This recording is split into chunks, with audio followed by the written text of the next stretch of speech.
Good evening, everyone, and welcome to yet another fun-filled, exciting edition of Chapters Live. As always, I'm Caitlin from the Fletcher branch. As always, I have on my fabulous wizard's hat, and tonight we will be finishing up our reading of Mark Twain's classic satirical novel, A Connecticut Yankee in King Arthur's Court. We've had a lot happen to our dear protagonist, Hank Morgan's thrust inexplicably from his modern-day times back into the time of King Arthur and his court. And lately, the thing that befell our protagonist this time, as you know, he was traveling around incognito with King Arthur, disguised as freeman, to see what the country was all about, ended up in sort of a lively discussion with some other freemen, and in an attempt to prove just how better his system of economics that he'd introduced to the 6th century was than the current system, he ended up scaring the living bejesus out of the other freedmen and setting an angry mob upon them. Now, they were luckily rescued from the angry mob by a lord, but unfortunately the lord sold them into slavery. So since then, Hank and King Arthur have been unfortunately trapped as slaves. So where we last left off, they had finally made their way to London, where hopefully they would be able to be rescued or found by someone who could recognize them. And Hank had planned an escape, which involved trapping the slave master and getting a hold of him. So he had freed himself. He had chased after who he thought was the slave master. But unfortunately, just as he turned around and saw him in the light, he saw that it was unfortunately the wrong person. And that is where we shall pick up tonight as we finish off our reading of A Connecticut Yankee in King Arthur's Court. And we start off with Chapter 37, An Awful Predicament. Sleep.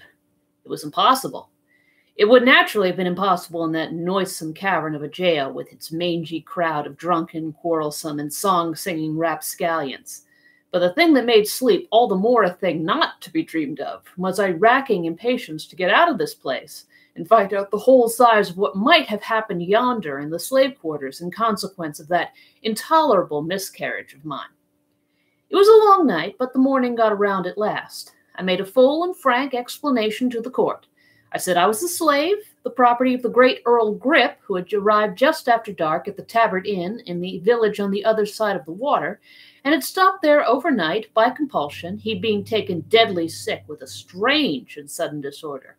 I had been ordered to cross to the city in all haste and bring the best physician. I was doing my best. Naturally, I was running with all my might. The night was dark. I ran against this common person here, who seized me by the throat and began to pummel me, although I told him my errand, and implored him, for the sake of the great Earl, my master's mortal peril. The common person interrupted and said it was a lie, and was going to explain how I rushed upon him and attacked him without a word. "Silence, sirrah," from the court. "Take him hence and give him a few stripes, whereby to teach him how to treat the servant of a nobleman after a different fashion another time. Go." Then the court begged my pardon, and hoped I would not fail to tell his lordship it was in no wise the court's fault that this high-handed thing had happened. I said I would make it all right, and so took my leave. Took it just in time, too. He was starting to ask me why I didn't fetch out these facts the moment I was arrested. I said I would if I had thought of it, which was true, but that I was so battered by that man that all my wit was knocked out of me, and so forth and so on, and got myself away, still mumbling. I didn't wait for breakfast. No grass grew under my feet. I was soon at the slave quarters. Empty. Everybody gone. That is, everybody except one body, the slave master's. It lay there all battered to pulp, and all about were the evidences of a terrific fight. There was a rude board coffin on a cart at the door, and workmen, assisted by the police, were thinning a road through the gaping crowd in order that they might bring it in. I picked out a man humble enough in life to condescend to speak with one so shabby as I, and got his account of the matter. There were 16 slaves here. They rose against their master in the night, and thou seest how it ended. Yes. How did it begin? There was no witness but the slaves. They said the slave that was most valuable got free of his bonds and escaped in some strange way. By magic arts, 'twas thought, by reason that he had no key, and the locks were neither broke nor in any wise injured. When the master discovered his loss, he was mad with despair, and threw himself upon his people with his heavy stick, who resisted and brake his back, and in other and divers ways to give him hurts which brought him swiftly to his end. This is dreadful. It will go hard with the slaves, no doubt, upon the trial. Mary, the trial is over. Over? Would they be a week, think you, and the matter so simple? They were not the half a quarter of an hour at it. Why, I don't see how they could determine which were the guilty ones in so short a time. Which ones? Indeed, they considered not particulars like to that. They condemned them in a body. Wit ye not the law, which men say the Romans left behind them here when they went, that if one slave killeth his master, all the slaves of that man must die for it? True, I had forgotten. And when will these die? Be like within 24 hours, albeit some say they will wait a pair of days more, if peradventure they may find the missing one meantime. The missing one made me uncomfortable. Is it likely they will find him? Before the day is spent, yes, they seek him everywhere. They stand at the gates of the town, with certain of the slaves who will discover him to them if he cometh, and none can pass out, but he will be first examined. Might one see the place where the rest are confined? The outside of it, yes, the inside of it, but ye will not want to see that. I took the address of that prison for future reference, and then sauntered off. At the first second-hand clothing shop I came to, up Back Street, I got a rough rig suitable for a common seaman who might be going on a cold voyage, and bound up my face with a liberal bandage, saying I had a toothache. This concealed my worst bruises. It was a transformation. I no longer resembled my former self. Then I struck out for that wire, found it, and followed it to its den. It was a little room over a butcher's shop, which meant that business wasn't very brisk in the telegraphic line. The young chap in charge was drowsing at his table. I locked the door and put the vast key in my bosom. This alarmed the young fellow, and he was going to make a noise, but I said, "Save your wind. If you open your mouth, you are dead, sure. Tackle your instrument. Lively now. Call Camelot." "This doth amaze me. How should such as you know aught of such matters as call Camelot? I'm a desperate man. Call Camelot or get away from the instrument, and I'll do it myself." "What? You?" "Yes, certainly. Stop gabbling. Call the palace." He made the call. "Now then, call Clarence." "Clarence who?" "Never mind Clarence who. Say you want Clarence. You'll get an answer." He did so. We waited 5 nerve-straining minutes, 10 minutes. How long it did seem. Then came a click that was as familiar to me as a human voice, for Clarence had been my own pupil. "Now, my lad, vacate." They wouldn't have known my touch, maybe, and so your call was surest, but I'm all right now. He vacated the place and cocked his ear to listen, but it didn't win. I used a cipher. Didn't waste any time in sociabilities with Clarence, but squared away for business straight off, thus. "The king is here and in danger. We were captured and brought here as slaves. We should not be able to prove our identity, and the fact is, I'm not in a position to try. Send a telegram for the palace here, which will carry conviction with it." His answer came straight back. "They don't know anything about the telegraph. They haven't had any experience yet. The line to London is so new. Better not venture that. They might hang you. Think up something else." Might hang us? Little he knew how closely he was crowding the facts. I couldn't think up anything for the moment. Then an idea struck me, and I started it along. Send 500 picked knights with Lancelot in the lead and send them on the jump. Let them enter by the southwest gate and look out for the man with a white cloth around his right arm. The answer was prompt. "They shall start in half an hour." "All right, Clarence, now tell this lad here that I'm a friend of yours and a deadhead, and that he must be discreet and say nothing about this visit of mine." The instrument began to talk to the youth, and I hurried away.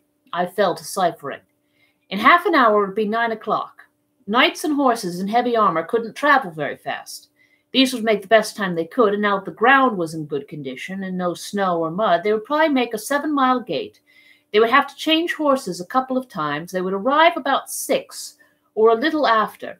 It would still be plenty light enough. They would see the white cloth, which I should tie around my right arm, and I would take command. We would surround the prison and have the king out in no time. It would be showy and picturesque enough, all things considered, though I would have preferred noonday, on account of the more theatrical aspect the thing would have.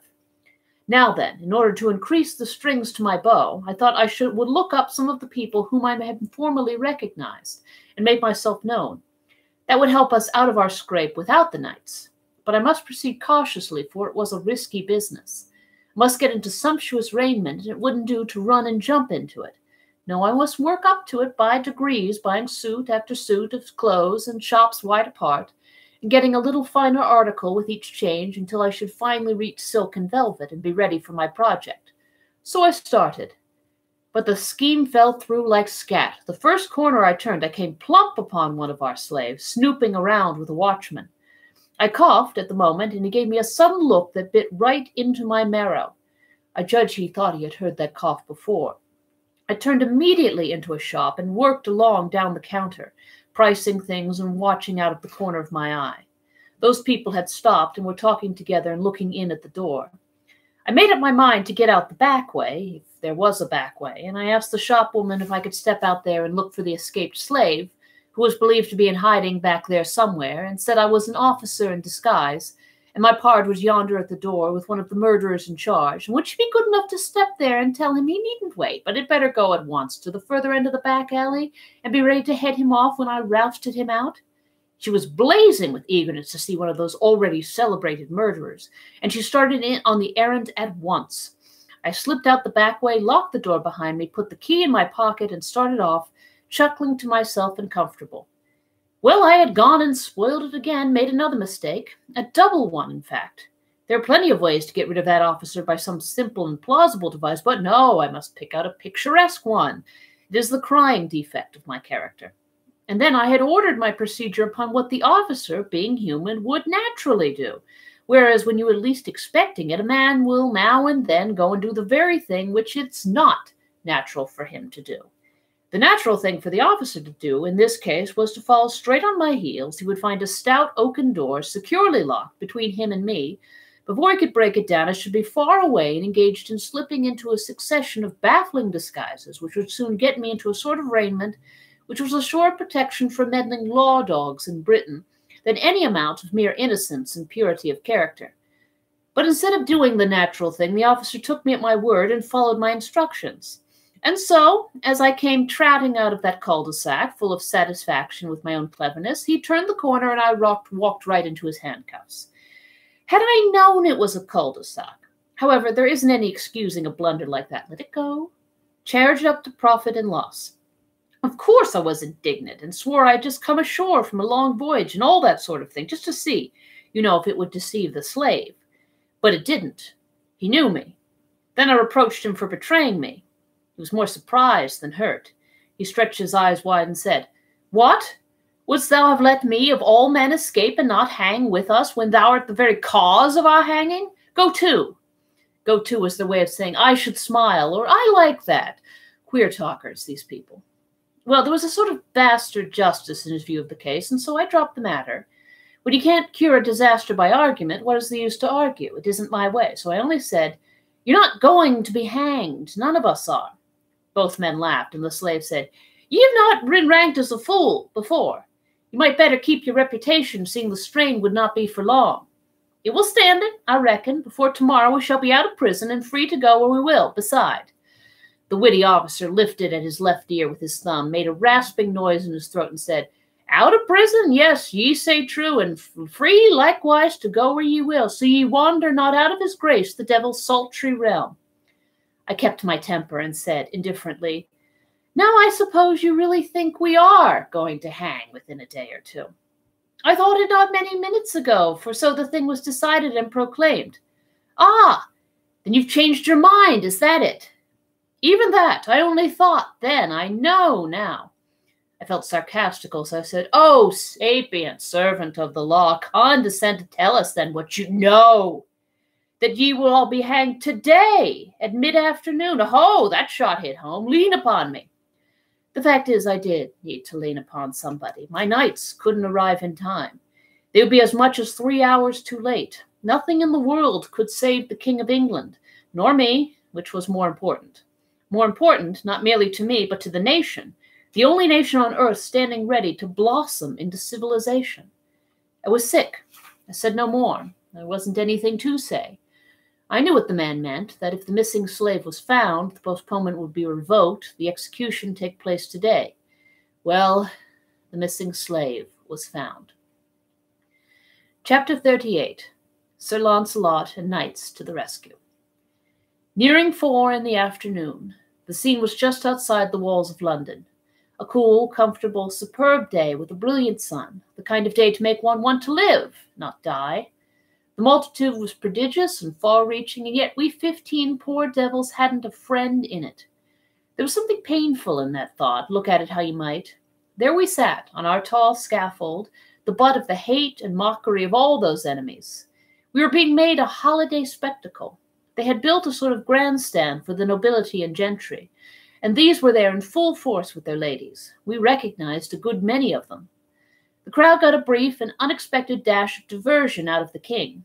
The moment we were freed out of our bonds, he sprang up in his fantastic rags, with face bruised out of all recognition, and proclaimed himself Arthur, King of Britain, and denounced the awful penalties of treason upon every soul there present if hair of his sacred head were touched. It startled and surprised him to hear them break into a vast roar of laughter. It wounded his dignity, and he locked himself up in silence. Then, although the crowd begged him to go on and tried to provoke him to it by catcalls, jeers, and shouts of, "Let him speak! The king! His humble subjects hunger and thirst for words of wisdom out of the mouth of their master, his serene and sacred raggedness." But it went for nothing. He put on all his majesty and sat under this rain of contempt and insult unmoved. He certainly was great, in his way. Absently, I had taken off my white bandage and wound it upon my right arm. When the crowd noticed this, they began upon me. They said, "Doubtless this sailor man is his minister. Observe his costly badge of office." I let them go on until they got tired, and then I said, "Yes, I am his minister, the boss. And tomorrow you will hear that from Camelot, which—" I got no further. They drowned me out with joyous derision, but presently there was silence. For the sheriffs of London, in their official robes, with their subordinates, began to make a stir which indicated that business was about to begin. In the hush which followed, our crime was recited, the death warrant read, and then everybody uncovered, while a priest uttered a prayer. Then a slave was blindfolded, the hangman unslung his rope. There lay the smooth road below us, we upon one side of it, the banked multitude walling its other side. A good clear road and kept free by the police. How good it would be to see my 500 horsemen come tearing down it. But no, it was out of the possibilities. I followed its receding thread out into the distance, not a horseman on it, nor sign of one. There was a jerk, and the slave hung dangling and hideously squirming, for his limbs were not tied. A second rope was unslung. In a moment another slave was dangling. In a minute a third slave was struggling in the air. It was dreadful. I turned away my head a moment, and when I turned back, I missed the king. They were blindfolding him. I was paralyzed. I couldn't move. I was choking. My tongue was petrified. They finished blindfolding him. They let him under the rope. I couldn't shake off that clinging impotence. But when I saw them put the noose around his neck, then everything let go in me, and I made a spring to the rescue. And as I made it, I shot one more glance abroad. By George, here they come, a-tilting. 500 mailed and belted knights on bicycles. The grandest sight that ever was seen. Lord, how the plumes streamed, how the sun flamed and flashed from the endless procession of webby wheels. I raved my right arm as Lancelot swept in. He recognized my rag. I tore away noose and bandage and shouted, "On your knees, every rascal of you, and salute the king. Who fails shall sup in hell tonight." I always use that high style when I'm climaxing an effect. Well, it was noble to see Lancelot and the boys swarm up onto that scaffold and heave sheriffs and such overboard. And it was fine to see that astonished multitude go down on their knees and beg their lives of the king they'd just been deriding and insulting. And as he stood there receiving this homage in his rags, I thought to myself, well, really there is something peculiarly grand about the gait and bearing of a king after all. I was immensely satisfied. Take the whole situation all round, it was one of the gaudiest effects I ever instigated. And presently up comes Clarence, his own self, and winks and says very modernly, "Good deal of a surprise, wasn't it? I knew you'd like it. I've had the boys practicing this long time privately and just hungry for a chance to show it off." Chapter 39. The Yankees Fight with the Knights. Home again, Camelot. A morning or two later, I found the paper, damp from the press, by my plate at the breakfast table. I turned to the advertising columns, knowing that I should find something of personal interest to me there. It was this: "De par le roi. Know that the great lord and illustrious knight, Sir Sagramore de Lady Desirous, having condescended to meet the king's minister, Hank Morgan, the which is surnamed the Boss, for satisfaction of offence anciently given, these wilt engage in the lists by Camelot about the 4th hour of the morning of the 16th day of this next succeeding month. This battle will be a leontrance, with the said offence was of a deadly sort, admitting of no composition. Clarence's editorial reference to this affair was to this effect. It will be observed by a glance at our advertising columns that the community is to be favored with a treat of unusual interest in the tournament line. The names of the artists are warrants of good entertainment. The box office will be open at noon of the 13th, admission 3 cents, reserved seat 5, proceeds to go to the hospital fund. The royal pair and all the court will be present. With these exceptions and the press and the clergy, the free list is strictly suspended. Parties are hereby warned against buying tickets of speculators. They will not be good at the door. Everybody knows and likes the Boss. Everybody knows and likes Sir Sag. Come, let us give the lads a good send-off.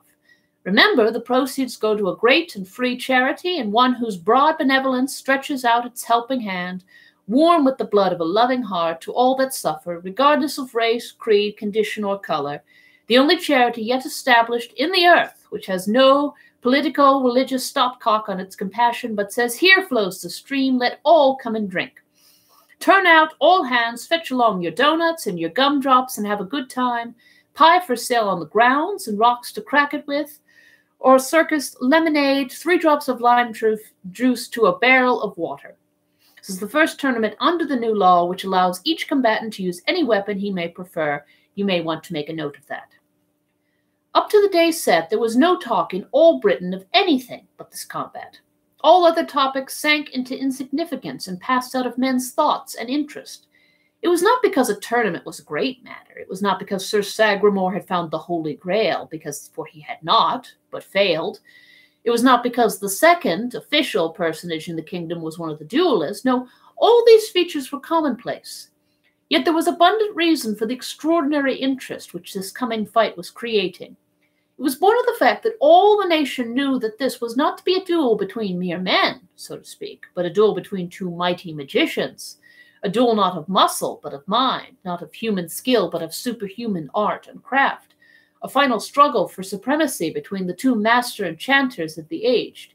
It was realized that the most prodigious achievements of the most renowned knights could not be worthy of comparison with a spectacle like this. They could be but child's play, contrasted with this mysterious and awful battle of the gods. Yes, all the world knew it was going to be in reality a duel between Merlin and me, a measuring of his magic powers against mine. It was known that Merlin had been busy whole days and nights together, imbuing Sir Sagramore's arms and armor with supernal powers of offense and defense, and that he had procured from him from the spirits of the air a fleecy veil which would render the wearer invisible to his antagonist while still visible to other men.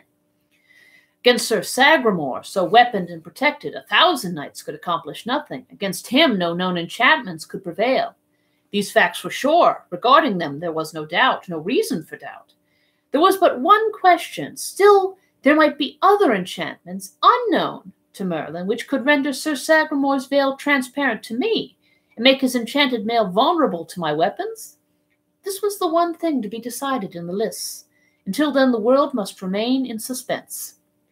So the world thought there was a vast matter at stake here, and the world was right, but it was not the one they had in their minds. No, a far vaster one was upon the cast of this die. The life of knight-errantry. I was a champion, it was true, but not the champion of the frivolous black arts. I was the champion of hard, unsentimental common sense and reason. I was entering the list to either destroy knight-errantry or to be its victim. Vast as the showgrounds were, there were no vacant spaces in them outside of the list. At 10 o'clock on the morning of the 16th, the mammoth grandstand was packed and clothed in flags, streamers, and rich tapestries, and packed with several acres of small fry tributary kings, their suites, and the British aristocracy, with our own royal gang in the chief place, and each and every individual a flashing prism of gaudy silks and velvets. Well, I never saw anything to begin with it but a fight between an upper Mississippi sunset and the aurora borealis. The huge camp of beflagged and gay-colored tents at one end of the lists, with stiff standing sentinels at every door, and a shining shield hanging by him for challenge, was another fine sight. You see, every knight was there who had any ambition or any caste feeling, for my feeling toward their order was not much of a secret, and so here was their chance. If I won my fight with Sir Sagramore, others would have the right to call me out as long as I might be willing to respond. Down at our end there were but 2 tents, one for me and another for my servants. At the appointed hour the king made a sign, and the heralds in their tabards appeared and made proclamation, naming the combatants and stating the cause of quarrel. There was a pause, then a ringing bugle blast, which was a signal for us to come forth. All the multitude caught their breath, and an eager curiosity flashed into every face. Out from his tent strode great Sir Sagramore, an imposing tower of iron, stately and rigid, his huge spear standing upright in its socket and grasped in his strong hand. His grand horse's face and breast cased in steel, his body clothed in rich trappings that almost dragged the ground. Oh, a most noble picture! A great shout went up of welcome and admiration. And then out I came. But I didn't get any shout. There was a wandering and eloquent silence for a moment, then a great wave of laughter began to sweep along that human sea. But a warning bugle blast cut its career short. I was in the simplest and comfortablest of gymnast costumes, flesh-colored tights from neck to heel, with blue silk puffings about my loins, and bareheaded. My horse was not above medium size, but he was alert, slender-limbed, muscled with watch springs, and just a greyhound to go. He was a beauty, glossy as silk, and naked as he was when he was born, except for bridle and ranger saddle. The iron tower and the gorgeous bedquilt came cumbrously but gracefully pirouetting down the list, and we tripped lightly up to meet them. We halted, the tower saluted, I responded, then we wheeled and rode side by side to the grandstand, and faced our king and queen, to whom we made obeisance. The queen exclaimed, "Alack, Sir Boss, wilt fight naked and without lance or sword?" But the king checked her and made her understand with a polite phrase or two that this was none of her business. The bugles rang again, and we separated and rode to the ends of the list and took position. Now old Merlin stepped into view and cast a dainty web of gossamer threads over Sir Sagramore, which turned him into Hamlet's ghost. The king made a sign, the bugles blew, Sir Sagramore laid his great lance in rest, and the next moment here he came thundering down the course with his veil flying out behind, and I went whistling through the air like an arrow to meet him, cocking my ear the while as if noting the invisible knight's position and progress by hearing, not sight. A chorus of encouraging shouts burst out for him, and one brave voice, falling out a heartening word for me, said, "Go it, Slim Jim!" It was an even bet that Clarence had procured that favor for me, and furnished the language, too. When that formidable lance point was within 1.5 yards of my breast, I titched my horse aside without an effort, and the big knight swept by, scoring a blank. I got plenty of applause that time. We turned, braced up, and down we came again. Another blank for the knight, a roar of applause for me. The same thing was repeated once more, and it fetched such a whirlwind of applause that Sir Sagramore lost his temper, and at once changed his tactic and set himself the task of chasing me down. Why, he hadn't any show in the world at that. It was a game of tag, with all the advantage on my side. I whirled out of his path with ease whenever I chose, and once I slapped him on the back as I went to the rear. Finally, I took the chase into my own hands, and after that, twist or turn or do what he would, he was never able to get behind me again. He found himself always in front, at the end of his maneuver. So he gave up that business and retired to his end of the lists. His temper was clear gone now, and he forgot himself and flung an insult at me, which disposed of mine. I slipped my lasso from the horn of my saddle and grasped the coil in my right hand. This time you should have seen him come. It was a business trip, sure. By his gait there was blood in his eye. I was sitting my horse at ease and swinging the great loop of my lasso in wide circles above my head. The moment he was underway, I started for him. When the space between us had narrowed to 40 feet, I sent the snaky spirals of the rope a-cleaving through the air, then darted aside and faced about and brought my trained animal to a halt with all his feet braced under him for a surge. The next moment the rope sprang taut and yanked Sir Sagramore out of the saddle. Great Scott, but there was a sensation! Unquestionably, the popular thing in this world is novelty. These people had never seen anything of that cowboy business before, and it carried them clear off their feet with delight. From all around and everywhere the shout went up, "Encore! Encore!" I wondered where they got the word, but there was no time to cipher on philological matters because the whole knight-errantry hive was just humming now, and my prospect for trade couldn't have been better. The moment my lasso was released and Sir Sagramore had been assisted to his tent, I hauled in the slack, took my station, and began to swing my loop around my head again. I was sure to have use for it as soon as they could elect a successor for Sir Sagramore, and that couldn't take long when there were so many hungry candidates. Indeed, they elected one straight off, Sir Hervis de Revel. Bzzz! Here he come like a house of fire. I dodged. He passed like a flash, with my horsehair coil settling around his neck. A second or so later, his saddle was empty. I got another encore, and another, and still another. When I had snaked 5 men out, things began to look serious to the ironclads, and they stopped and consulted together. As a result, they decided that it was time to waive etiquette and send their greatest and best against me. To the astonishment of that little world, I lassoed Sir Lamorac de Gallus, and after him Sir Galahad. So you see, there was simply nothing to be done now but play their best right bower, or bring out the superbest of the superb, the mightiest of the mighty, the great Sir Lancelot himself.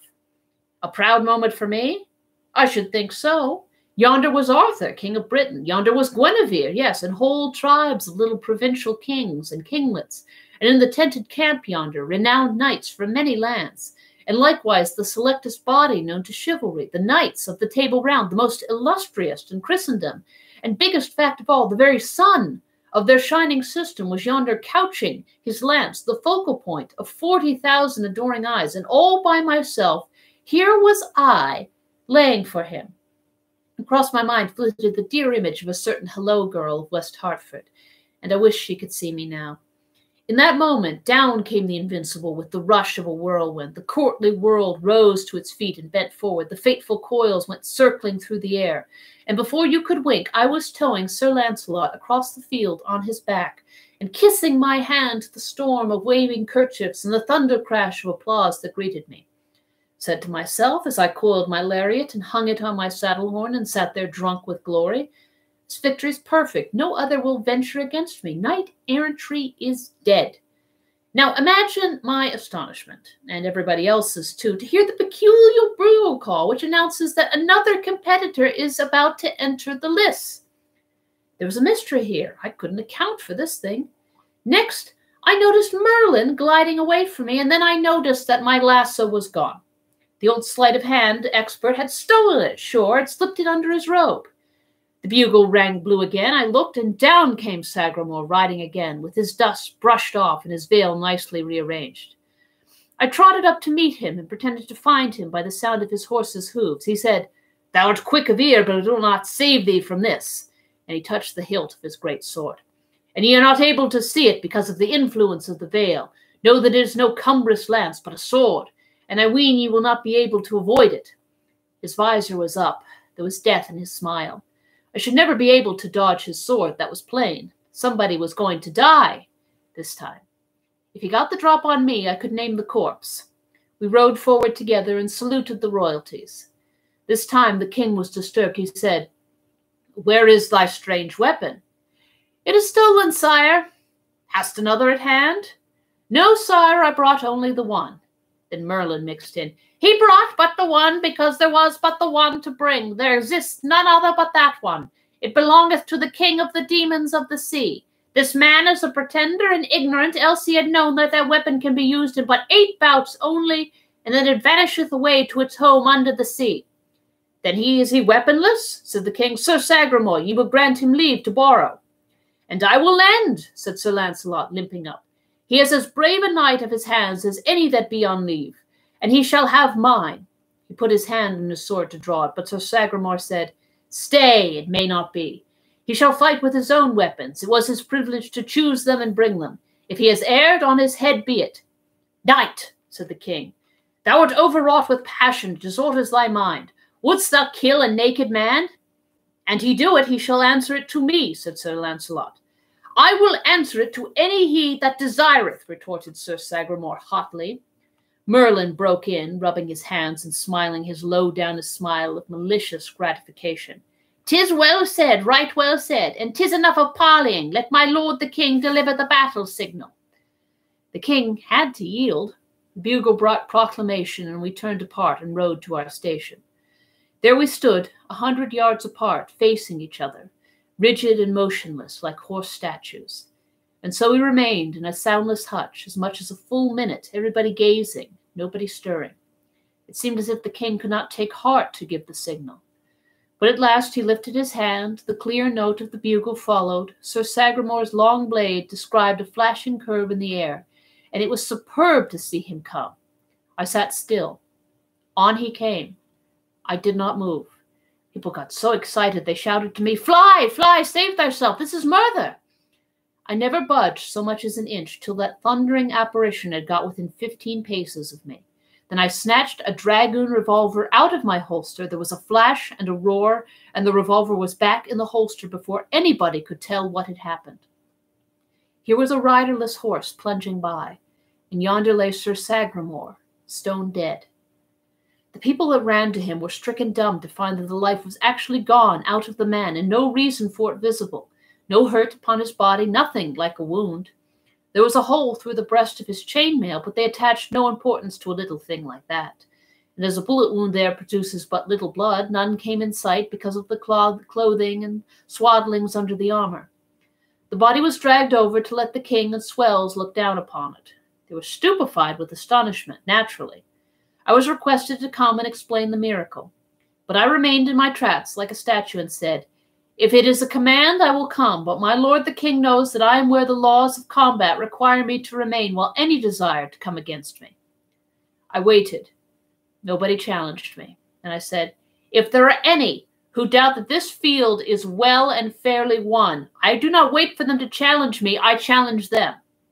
"'Tis a gallant offer," said the king, "and well beseems you. Who will you name first?" "I name none, I challenge all. Here I stand, and dare the chivalry of England to come against me, not by individuals, but in mass." "What?" shouted a score of knights. "You have heard the challenge. Take it, or I proclaim you recreant knights and vanquished, every one." It was a bluff, you know. At such a time, it is sound judgment to put on a bold face and play your hand for 100 times what it is worth. 49 times out of 50. Nobody dares to call, and you rake in the chips. But just this once, well, things look squally. In just no time, 500 knights were scrambling into their saddles, and before you could wink, a widely scattering drove were underway and clattering down upon me. I snatched both revolvers from the holster and began to measure distances and calculate chances. Bang! One saddle empty. Bang! Another one. Bang! Bang! And I bagged two. Well, it was nip and tuck with us, and I knew it. If I spent the 11th shot without convincing these people, the 12th man would kill me, sure. And so I never did feel so happy as I did when my 9th downed its men, and I detected the wavering in the crowd, which is premonitory of panic. An instant, lost now, could knock out my last chance. But I didn't lose it. I raised both revolvers and pointed them. The halted host stood the ground just about one good square moment, then broke and fled. The day was mine. Knight-errantry was a doomed institution. The march of civilization was begun. How did I feel? You could never imagine it. And Brer Merlin? His stock was flat again. Somehow, every time the magic of Folderol tried conclusions with the magic of science, the magic of Folderol got left. Chapter 40. 3 years later. When I broke the back of knight-errantry that time, I no longer felt obliged to work in secret. So the very next day I exposed my hidden schools, my mines, and my vast system of clandestine factories and workshops to an astonished world. That is to say, I exposed the 19th century to the inspection of the 6th. Well, it is always a good plan to follow up an advantage promptly. The knights were temporarily down, but if I would keep them so, I must just simply paralyze them. Nothing short of that would answer. You see, I was bluffing that last time in the field. It would be natural for them to work around to that conclusion if I gave them a chance. So I must not give them time, and I didn't. I renewed my challenge, engraved it on brass, posted it up where any priest could read it to them, and also kept it standing in the advertising columns of the paper. I not only renewed it, but added to its proportions. I said, name the day, and I would take 50 assistants and stand up against the massed chivalry of the whole earth and destroy it. I was not bluffing this time. I meant what I said. I could do what I promised. There wasn't any way to misunderstand the language of that challenge. Even the dullest of the chivalry perceived that this was a plain case of put up or shut up. They were wise and did the latter. In all the next 3 years, they gave me no trouble worth mentioning. Consider the 3 years sped. Now look around on England, a happy and prosperous country, and strangely altered. Schools everywhere and several colleges, a number of pretty good newspapers. Even authorship was taking a start. Sir Dinadan, the humorist, was first in the field, with a volume of gray-headed jokes which I had been familiar with during 13 centuries. If he had left out that old rancid one about the lecturer, I wouldn't have said anything, but I couldn't stand that one. I suppressed the book and hanged the author. Slavery was dead and gone. All men were equal before the law. Taxation had been equalized. The telegraph, the telephone, the phonograph, the typewriter, the sewing machine, and all the 1,000 willing and handy servants of steam and electricity were working their way into favor. We had a steamboat or two on the Thames. We had steam warships and the beginnings of a steam commercial marine. I was getting ready to send out an expedition to discover America. We were building several lines of railway, and our line from Camelot to London was already finished and in operation. I was shrewd enough to make all offices connected with the passenger service of high and distinguished honor. My idea was to attract the chivalry and nobility and make them useful and keep them out of mischief. The plan worked very well. The competition for the places was hot. The conductor of the 433 Express was a duke.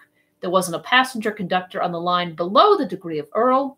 They were good men, every one, but they had 2 defects which I couldn't cure and so had to wink at. They wouldn't lay aside their armor, and they would knock down fares. I mean, rob the company. There was hardly a knight in all the land who wasn't in some useful employment. They were going from end to end of the country in all manner of useful missionary capacities. Their penchant for wandering and their experience in it made them altogether the most effective spreaders of civilization we had. They went clothed in steel and equipped with sword and lance and battle axe, and if they couldn't persuade a person to try a sewing machine on the installment plan, or a melodeon, or a barbed wire fence, or a prohibition journal, or any of the other 1,001 things they canvassed for, they removed him and passed on. I was very happy. Things were working steadily toward a secretly longed-for point. You see, I had 2 schemes in my head which were the vastest of all my projects. The one was to overthrow the Catholic Church and set up the Protestant faith on its ruins, not as an established church, but a go-as-you-please one. And the other project was to get a decree issued by and by commanding that upon Arthur's death, unlimited suffrage should be introduced and given to men and women alike, at any rate to all men, wise or unwise, and to all mothers who at middle age should be found to know nearly as much as their sons at 21. Arthur was good for 30 years yet, he being about my own age, that is to say 40, and I believe that in that time I could easily have the active part of that population of that day ready and eager for an event which should be the first of its kind in the history of the world, a rounded and complete governmental revolution without bloodshed. The result to be a republic. Well, I may as well confess, though I do feel ashamed when I think of it, I was beginning to have a base hankering to be its first president myself. Yes, there was more or less human nature in me. I found that out. Clarence was with me as concerned the revolution, but in a modified way. His idea was a republic without privileged orders, but with a hereditary royal family at the head of it instead of an elective chief magistrate. He believed that no nation that had ever known the joy of worshipping a royal family should ever be robbed of it and not fade away and die of melancholy. I urged that kings were dangerous. He said, then have cats. He was sure that a royal family of cats would answer every purpose. It would be as useful as any other royal family. They would know as much. They would have the same virtues and the same treacheries, the same disposition to get up shindies with other royal cats. They would be laughably vain and absurd and never know it. They would be wholly inexpensive. Finally, they would have as sound a divine right as any other royal house, and Tom the 7th or Tom the 11th or Tom the 14th, by the grace of God King, would sound as well as it would when applied to the ordinary royal tomcat with tights on. And as a rule, said he in his neat modern English, the character of these cats would be considerably above the character of the average king, and this would be an immense moral advantage to the nation, for the reason that a nation always models its morals after its monarchs. The worship of royalty being founded in unreason, these graceful and harmless cats would easily become as sacred as any other royalties, and indeed more so because it would presently be noticed that they hanged nobody, beheaded nobody, imprisoned nobody, inflicted no cruelties or injustices of any sort, and so must be worthy of a deeper love and reverence than the customary human king, and would certainly get it. Though the eyes of the whole harried world would soon be fixed upon this humane and gentle system, and royal butchers would presently begin to disappear, their subjects would fill the vacancies with catlings from our own royal house. We would become a factory. We should supply the thrones of the world. Within 40 years, all Europe would be governed by cats, and we should furnish the cats. The reign of universal peace would begin then, to end no more forever. Meow, meow, meow, meow. Hang him, I supposed he was in earnest, and was beginning to be persuaded by him until he exploded that cat howl and startled me almost out of my clothes. But he never could be in earnest. He didn't know what it was. He had pictured a distinct and perfectly rational and feasible improvement upon constitutional monarchy, but he was too feather-headed to know it or care anything about it either. I was going to give him a scolding, but Sandy came flying in at that moment, wild with terror, and so choked with sobs that for a minute she could not get her voice. I ran and took her in my arms, and lavished caresses upon her, and said beseechingly, "Speak, darling, speak, what is it?" Her head fell limp upon my bosom, and she gasped, almost inaudibly, "Hello, Central!" "Quick!" I shouted to Clarence. "Telephone the king's homeopath to come." In 2 minutes I was kneeling by the child's crib, and Sandy was dispatching servants here, there, and everywhere, all over the palace. I took in the situation almost at a glance. Membranous croup. I bent down and whispered, "Wake up, sweetheart. Hello, Central." She opened her soft eyes languidly and made out to say, "Papa?" That was a comfort. She was far from dead yet. I sent for preparations of sulphur. I roused out the croup kettle myself, for I don't sit down and wait for doctors when Sandy or the child is sick. I knew how to nurse both of them and had had experience. This little chap had lived in my arms a good part of its small life, and often I could soothe away its troubles and get it to laugh, even through the tear-dews on its eyelashes, when even its mother couldn't. Sir Lancelot, in his richest armor, came striding along Great Hall now. On his way to the stock-board, he was president of the stock-board, and occupied the Siege Perilous, which he had brought of Sir Galahad, for the stock-board consisted of the Knights of the Round Table, and they used the Round Table for business purposes now. Seats at it were worth, well, you would never believe the figure, so it is no use to state it. Sir Lancelot was a bear, and he had put up a corner in one of the new lines, and was just getting ready to squeeze the shorts today, but what of that? He was the same old Lancelot when he glanced in as he was passing the door and found out that his pet was sick. That was enough for him. Bulls and bears might fight it out their own way for all him. He would come right in here and stand by little Hello Central for all he was worth. And that is what he did. He shied his helmet into the corner. In half a minute he had a new wick in the alcohol lamp and was firing up on the croup kettle. By this time Sandy had built a blanket canopy over the crib, and everything was ready. Sir Lancelot got up steam. He and I loaded up the kettle with unslaked lime and carbolic acid, with a touch of lactic acid added thereto, then filled the thing up with water and inserted the steam spout under the canopy. Everything was ship-shape now, and we sat down on either side of the crib to stand our watch. Sandy was so grateful and so comforted that she charged a couple of churchwardens with willow bark and sumac tobacco for us, and told us to smoke as much as we pleased. It couldn't get under the canopy, and she was used to smoke, being the first lady in the land who had ever seen a cloud blown. Well, there couldn't be a more contented or comfortable sight than Sir Lancelot in his noble armor, sitting in gracious serenity at the end of a yard of snowy churchwarden. He was a beautiful man, a lovely man, and was just intended to make a wife and children happy. But, of course, however, it's no use to cry over what's done and can't be helped. Well, he stood watch and watch with me right straight through for 3 days and nights till the child was out of danger. Then he took her up in his great arms and kissed her, with his plumes falling about her golden head, and laid her softly in Sandy's lap again, and took his stately way down the vast hall, between the ranks of admiring men-at-arms and menials, and so disappeared. And no instinct warned me that I should never look upon him again in this world.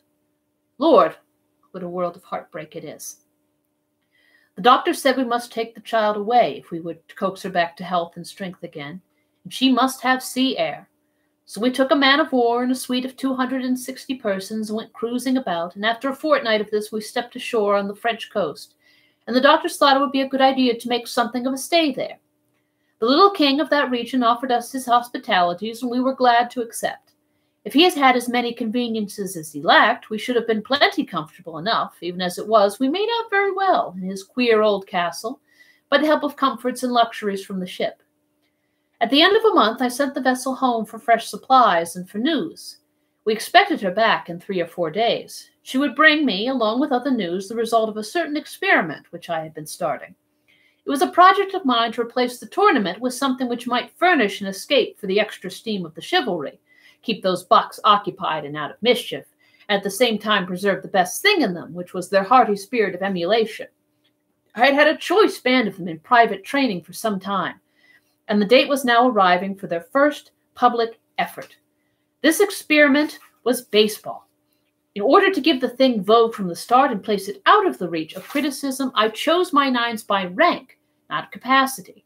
There wasn't a knight in either team who wasn't a sceptered sovereign. As for material of this sort, there was a glut of it always around Arthur. He couldn't throw a brick in any direction and not cripple a king. Of course, I couldn't get these people to leave off their armor. They wouldn't do that when they bathed. They consented to differentiate the armor so that a body could tell one team from the other, but that was the most they would do.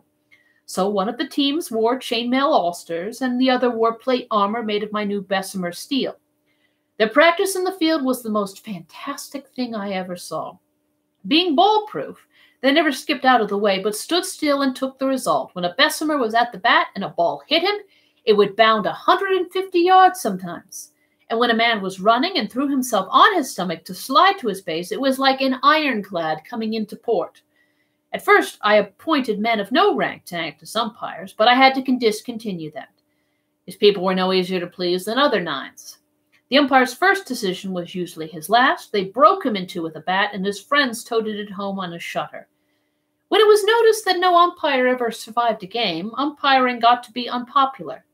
So I was obliged to appoint somebody whose rank and lofty position under the government would protect him.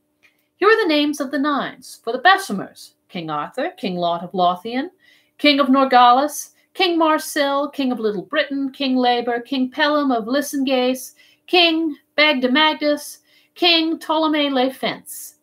On the Ulsters, Emperor Lucius, King Logris, King Molhart of Ireland, King Morganor, King Mark of Cornwall, King Nentres of Garlet, King Melodius of Lyonese, King of the Lake, and the Soden of Syria, and the umpire being Clarence. The first public game would certainly draw 50,000 people, and for solid fun would be worth going around the world to see. Everything would be favorable. It was balmy and beautiful spring weather now, and nature was all tailored out in her new clothes. Chapter 41. The Interdict. However, my attention was suddenly snatched from such matters. Our child began to lose ground again, and we had to go to sitting up with her. Her case became so serious. We couldn't bear to allow anybody to help in this service, so we two stood watch and watch, day in and day out. Ah, Sandy, what a right heart she had, how simple and genuine and good she was. She was a flawless wife and mother, and yet I had married her for no particular reason, except that by the customs of chivalry she was my property until some knight should win her from me in the field. She had hunted Britain over for me, had found me at the hanging bout outside of London, and had straightway resumed her old place at my side in the placidest way and as sort of right. I was a New Englander, and in my opinion this sort of partnership would compromise her sooner or later. She couldn't see how, but I cut argument, and we had a wedding. Now, I didn't know I was drawing a prize, yet that was what I did draw. Within the 12th I became her worshipper, and ours was the dearest and perfectest comradeship that ever was. People talk about beautiful friendships being between two persons of the same sex. What is the best of that sort, as compared with the friendship of man and wife, where the best impulses and highest ideals of both are the same? There is no place for comparison between the two friendships. The one is earthly, the other divine. In my dreams, along at first, I still wandered 13 centuries away, and my unsatisfied spirit went calling and harking all up and down the unreplying vacancies of a vanished world. Many a time Sandy heard that imploring cry come from my lips in my sleep. With a grand magnanimity she saddled that cry of mine upon our child, conceiving it to be the name of some lost darling of mine. It touched me to tears, and it also nearly knocked me off my feet, too, when she smiled up in my face for an earned reward, and played her quaint and pretty supplies upon me. The name of one who was dear to thee is here preserved, here made holy, and the music of it will abide always in our ears. Now thou'lt kiss me, as knowing the name I have given the child. But I didn't know it all the same. I hadn't an idea in the world, but it would have been cruel to confess it and spoil her pretty game. So I never lit on and said, Yes, I know, sweetheart, how dear and good it is of you, too, but I want to hear these lips of yours, which are also mine, utter it first. Then its music, it would be perfect. Pleased to the marrow, she murmured, Hello, Central. I didn't laugh. I'm always thankful for that, but the strain ruptured every cartilage in me, and for weeks afterward I could hear my bones clack when I walked. She never found out her mistake. The first time she heard that form of salute used at the telephone, she was surprised and not pleased, but I told her I'd given order for it, that henceforth and forever the telephone must always be invoked with that reverent formality in perpetual honor and remembrance of my lost friend and her small namesake. This was not true, but it answered. Well, during 2 weeks and a half we watched by the crib, and in our deep solicitude we were unconscious of any world outside that sick room. Then our reward came. The center of the universe turned the corner and began to mend. Grateful. It isn't the term. There isn't any term for it. You know that yourself, that if you've watched your child through the valley of the shadow and seen it come back to life and sweep night out of the earth with one all-illuminating smile that you could cover with your hand. Why, we were back in this world in one instant. Then we looked the same startled thought into each other's eyes at the same moment, more than 2 weeks gone, and that ship not back yet. In another minute I appeared at the presence of my train. They had been steeped in troubled bodings all this time. Their faces showed it. I called an escort, and we galloped 5 miles to a hilltop overlooking the sea. Where was my great commerce that so lately had made these glistening expanses populous and beautiful with its white-winged flocks? Vanished, every one, not a sail, from verge to verge, not a smoke bank, just a dead and empty solitude in place of all that brisk and breezy life. I went swiftly back, saying not a word to anybody. I told Sandy this ghastly news. We can imagine no explanation that would begin to explain. Had there been an invasion, an earthquake, a pestilence? Had the nation been swept out of existence? But guessing was profitless. I must go at once. I borrowed the king's navy, a ship, no bigger than a steam launch, and was soon ready. The parting, oh yes, that was hard. As I was devouring the child with last kisses, it brisked up and jabbered out its vocabulary, the first time in more than 2 weeks, and it made fools of us for joy. The darling mispronunciation of childhood, dear me, there's no music that can touch it, and how one grieves when it wastes away and dissolves into correctness, knowing it will never visit his bereaved ear again. Well, how good it was to be able to carry that gracious memory away with me. I approached England the next morning with the wide highway of salt water all to myself. There were ships in the harbor at Dover, but they were all naked as to sails, and there was no sign of life about them. It was Sunday, yet at Canterbury the streets were empty. Strangest of all, there was not even a priest in sight, and no stroke of a bell fell upon my ear. The mournfulness of death was everywhere. I couldn't understand it. At last, in the furthest edge of that town, I saw a small funeral procession, just a family and a few friends following a coffin. No priest, a funeral without bell, book, or candle. There was a church there, close at hand, but they passed it by, weeping, and did not enter it. I glanced up at the belfry, and there hung the bell, shrouded in black, and its tongue tied back. Now I knew. Now I understood the stupendous calamity that had overtaken England. Invasion. Invasion is a triviality to it. It was the interdict. I asked no questions. I didn't need to ask any. The church had struck. The thing for me to do was to get into a disguise and go warily. One of my servants gave me a suit of his clothes, and when we were safe beyond the town, I put them on. And from that time I traveled alone. I could not risk the embarrassment of company. A miserable journey, a desolate silence everywhere. Even in London itself, traffic had ceased. Men did not talk or laugh or go in groups or even in couples. They moved aimlessly about, each man by himself with his head down and woe and terror at his heart. The tower showed recent war scars. Verily, much had been happening. Of course, I meant to take the train for Camelot. Train! Why, the station was as vacant as a cavern. I moved on. The journey to Camelot was a repetition of what I had already seen. The Monday and the Tuesday differed in no way from the Sunday. I arrived far in the night. From being the best electric-lighted town in the kingdom and the most like a recumbent sun of anything you ever saw, it was simply become a blot. A blot upon darkness, that is to say, it was darker and solider than the rest of the darkness, and so you could see it a little better. It made me feel as if maybe it was symbolical, a sort of sign that the church was going to keep the upper hand now, and snuff out all my beautiful civilization just like that. I found no life stirring in the somber streets. I groped my way with a heavy heart. The vast castle loomed black upon the hilltop, not a spark visible about it. The drawbridge was down, the great gate stood wide. I entered without challenge, my own heels making the only sound I heard, and it was sepulchral enough in those huge, vacant courts. Chapter 42. War. I found Clarence alone in his quarters, drowned in melancholy, and in place of the electric light he had reinstituted the ancient rag lamp, and sat there in a grisly twilight with all curtains drawn tight. He sprang up and rushed for me eagerly, saying, "Oh, it's worth 1,000,000,000 milrays to look upon a live person again." He knew me as easily as if I hadn't been disguised at all, which frightened me. One may easily believe that. "Quick, now, tell me about the meeting of this fearful disaster," I said. "How did it come about?" "Well, if there hadn't been any Queen Guinevere, it wouldn't have come so early, but it would have come anyway. It would have happened come on your own account by and by. By luck, it happened to come on the Queen's." "And Sir Lancelot's?" "Just so. Give me the details."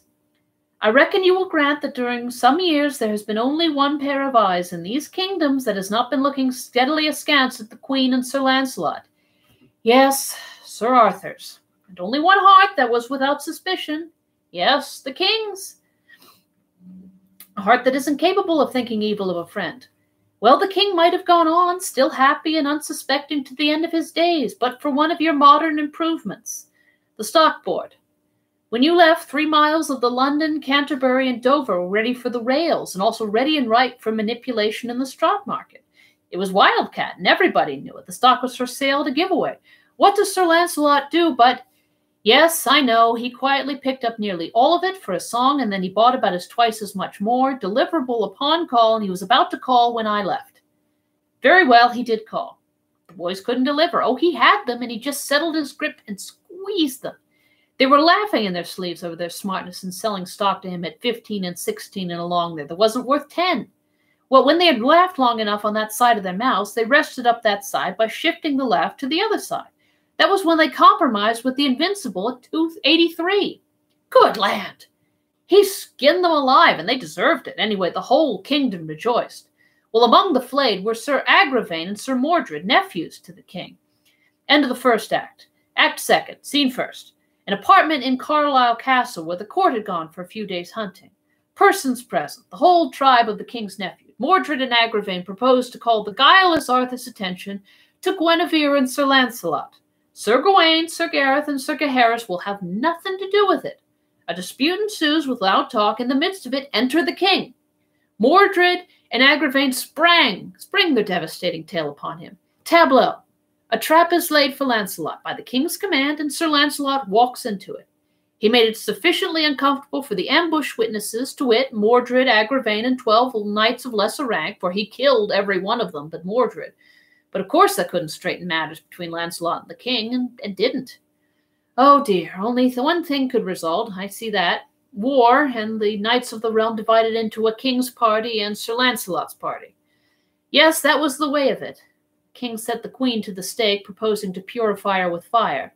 Lancelot and his knights rescued her, and in doing it slew some certain good old friends of yours and mine. In fact, some of the best we ever had, to wit, Sir Belias, Orgolas, Sir Segwarides, Sir Griflet de Felice de Ledoux, Sir Brandillis, Sir Aglovale. Oh, you tear out my heartstrings. Wait, I'm not done yet. Sir Tor, Sir Gauter, Sir Gillimer, the very best man in my subordinate, and what a handy right fielder he was. Sir Reynolds' 3 brothers, Sir Damus, Sir Priamus, Sir Kay the Stranger, my peerless shortstop. I've seen him catch a daisy cutter in his teeth. Come on, I can't stand this. Sir Drain, Sir Lambegus, Sir Herminde, Sir Pertolope, Sir Paramones, and whom did you think? Rush, go on. Sir Gaheris and Sir Gareth, both. Oh, incredible. Their love for Lancelot was indestructible. Well, it was an accident. They were simply onlookers, they were unarmed, and were merely there to witness the queen's punishment. Sir Lancelot smote down whoever came in the way of his blind fury, and he killed these without noticing who they were. Here is an instantaneous photograph one of our boys got of the battle. It's on for sale on every newsstand. There, the figures nearest the queen are Sir Lancelot with his sword up and Sir Gareth gasping his last breath. You can catch the agony in the queen's face through the curling smoke. It's a rattling battle picture. Indeed it is. It must take good care of it. Its historical value is incalculable. Go on. Well, the rest of the tale is just war, plain and simple. Lancelot retreated to his town and castle of Joyous Gard and gathered there a great following of knights. The king with a great host went there, and there was desperate fighting during several days, and as a result all the plain around was paved with corpses and cast iron.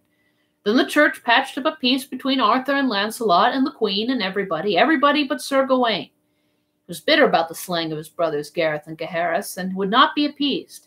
He notified Lancelot to get him thence and make swift preparation, and looked to be soon attacked. So Lancelot sailed to his duchy of Gawain with his following, and Gawain soon followed with an army, and he beguiled Arthur to go with him. Arthur left the kingdom in Sir Mordred's hands until you should return. Ah, the king's customary wisdom. Yes. Sir Mordred set himself at once to work to make his kingship permanent. He was going to marry Guinevere as a first move, but she fled and shut herself up in the Tower of London. Mordred attacked. The Bishop of Canterbury dropped down on him with the interdict. The king returned. Mordred fought him at Dover, at Canterbury, and again it barred him down.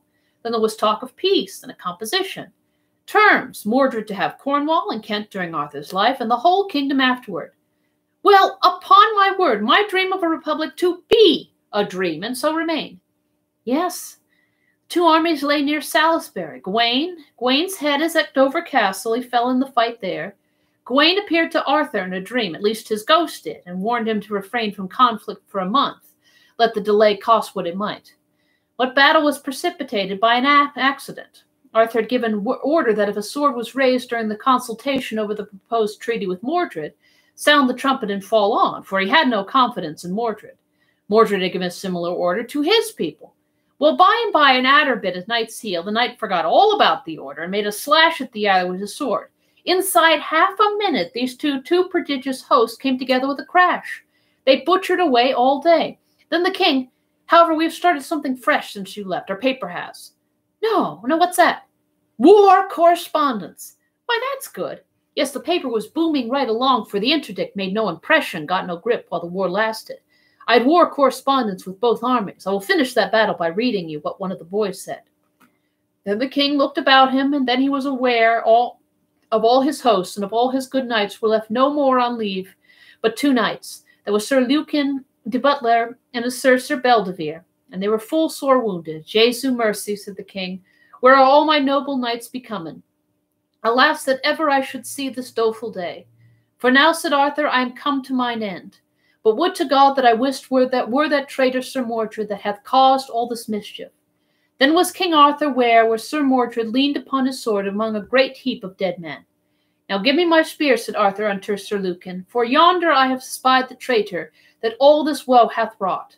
Sir, let him be, said Sir Lucan, for he is unhappy, and if he pass this unhappy day, ye shall be right well revenged upon him. Good Lord, remember ye of your night's dream, and what the spirit of Sir Gawain told you this night. Yet God of his great goodness hath preserved you hitherto. Therefore, for God's sake, my lord, leave off by this. For blessed be God ye have won the field, for here we be 3 unlive, and with Sir Mordred is none unlive. And if ye leave off now, this wicked day of destiny is past. Tide me death, betide me life, saith the king. Now I see him yonder alone, he shall never escape mine hands, for at a better avail shall I never have him. God speed you well, said Sir Bedivere. Then the king got his spear in his hands, and ran toward Sir Mordred, crying, Traitor, now is thy death day come. And when Sir Mordred heard Sir Arthur, he ran until him with his sword drawn in his hand. Then King Arthur smote Sir Mordred under the shield with the foin of his spear throughout the body more than a fathom. And when Sir Mordred felt that he had had his death's wound, he thrust himself with the might that he had up to the butt of King Arthur's spear. And right so he smote his father Arthur with his sword holden in both his hands, on the side of the head, that the sword pierced the helmet and the brainpan, and therewithal Sir Mordred fell stark dead to the earth. and the noble Arthur fell in a swoon to the earth, and he swooned oft times. That is a good piece of war correspondence, Clarence. You are a first-rate newspaper man. Well, is the king all right? Did he get well? Good soul, no.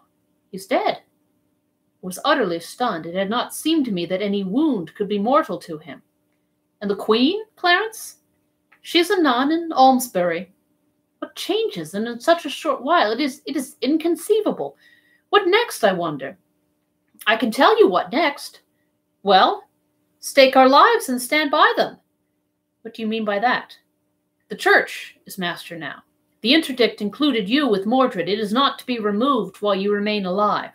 The clans are gathering. The church has gathered all the knights that are left alive, and as soon as you are discovered, we shall have business on our hands. Stuff? With our deadly scientific war material, with our hosts of trained... Save your breath. We haven't 60 faithful left. What are you saying? Our schools, our colleges, our vast workshops are... When those knights come, those establishments will empty themselves and go over to the enemy. Did you think you had educated the superstition out of these people? I certainly did think it. Well, then you may unthink it. They stood every strain easily until the interdict. Till then, they merely put on a bold outside. At heart, they are quaking. Make up your mind to it. When the armies come, the mask will fall. It's hard news. We're lost. They'll turn our own science against us. No, they won't. Why? Because I and a handful of the faithful have blocked that game. I'll tell you what I've done and what moved me to it. Smart as you are, the church was smarter. It was the church that sent you cruising, through her servants, the doctors. Clarence! It's the truth. I know it. Every officer of your ship was the church's picked servant, and so was every man of the crew. Oh, come. It's just as I tell you. I did not find out these things at once, but I found them out finally.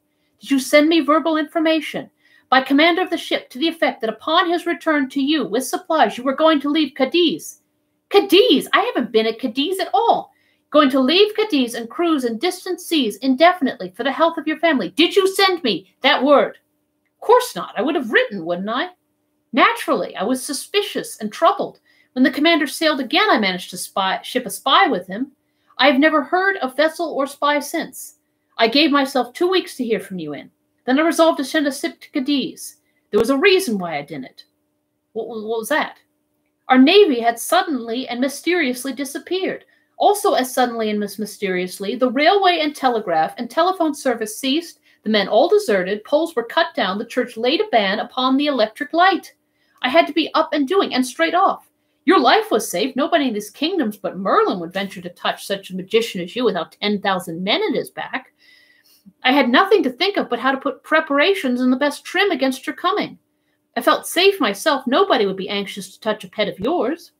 So this is what I did. From our various works, I selected all the men, boys, I mean, whose faithfulness under whatsoever pressure I could swear to, and I called them together secretly and gave them their instructions. There are 52 of them, none younger than 14 and none above 17 years old. Why did you select boys? Because all the others were born in an atmosphere of superstition and reared in it. It is in their blood and bones. We imagined we had educated it out of them. They thought so too. The interdict woke them up like a thunderclap. It revealed them to themselves and revealed them to me too. With boys, it was different. Such as been under our training from 7 to 10 years have no acquaintance with the church's terrors. And it was among these that I found my 52. As a next move, I paid a private visit to that old cave of Merlin's. Not the small one, the big one. Yes, the one where we secretly established our first great electric plant when I was projecting a miracle. Just so. And as that miracle hadn't become necessary then, I thought it might be a good idea to utilize the plant now. I provisioned the cave for a siege. A good idea, a first-rate idea. I think so. I placed 4 of my boys there as a guard, inside and out of sight. Nobody was to be hurt while outside, but any attempt to enter, well, we said just let anybody try it. Then I went out into the hills and uncovered and cut the secret wires which connected your bedroom with the wires that go to the dynamite deposits under all our vast factories, mills, workshops, magazines, etc. And about midnight, I and my boys turned out and connected that wire with the cave, and nobody but you and I suspects where the other end of it goes. We laid it underground, of course, and it's all finished in a couple of hours or so. We shan't have to leave our fortresses now, when we want to blow up our civilization. It was the right move and the natural one, a military necessity in the changed condition of things. Well, what changes have come? We expected to be besieged in the palace sometime or other, but however, go on. Next, we built a wire fence. Wire fence. Yes, you dropped the hint of it yourself 2 or 3 years ago. Oh, I remember the time the church tried her strength against us the first time and presently thought it wise to wait for a hopefuller season. Well, how have you arranged the fence? I start 12 immensely strong wires, naked, not insulated, from a big dynamo in the cave, dynamo with no brushes except a positive and a negative one. Yes, that's right. The wires go out from the cave and fence in a circle of level ground 100 yards in diameter. They make 12 independent fences, 10 feet apart, that is to say 12 circles within circles, and their ends come into the cave again. Right, go on. The fences are fastened to heavy oaken posts, only 3 feet apart, and these posts are sunk 5 feet into the ground. That is good and strong. Yes, the wires have no ground connection outside of the cave. They go out from the positive brush of the dynamo. There is a ground connection through the negative brush. The other ends of the wire return to the cave, and each is grounded independently. No, that won't do. Why? It's too expensive, uses up force for nothing. You don't want any ground connection except the one through the negative brush. The other end of every wire must be brought back into the cave and fastened independently and without any ground connection. Now then, observe the economy of it. A cavalry charge hurls itself against the fence. You are using no power. You are spending no money, for there's only one ground connection till those horses come against the wire. The moment they touch it, they form a connection with the negative brush through the ground and drop dead. Don't you see you are using no energy until it is needed? Your lightning is there and ready, like the load in a gun, but it isn't costing you a cent till you touch it off. Oh, yes, the single ground connection. Course, I don't know how I overlooked that. It's not only cheaper, but it's more effectual than the other way, for if wires break or get tangled, no harm is done. No, especially if we have a telltale in the cave and disconnect the broken wire. Well, go on, the Gatlings. Yes, that's arranged. In the center of the inner circle, on a spacious platform 6 feet high, I've grouped a battery of 13 Gatling guns and provided plenty of ammunition. That's it. They command every approach, and when the church's knights arrive, there's going to be music. The brow of the precipice over the cave. I've got a wire fence there and a Gatling. They won't drop any rocks down on us. Well, in the glass cylinder dynamite torpedoes, that's attended to. It's the prettiest garden that was ever planted. It's a belt 40 feet wide and goes around the outer fence. Distance between it and the fence 100 yards. Kind of neutral ground that space is. There isn't a single square yard of that whole belt that but is equipped with a torpedo. We laid them on the surface of the ground and sprinkled a layer of sand over them. It's an innocent-looking garden, but you let a man start in to hoe it once, and you'll see. You tested the torpedoes. Well, I was going to, but what? Wait, it's an immense oversight not to apply a test?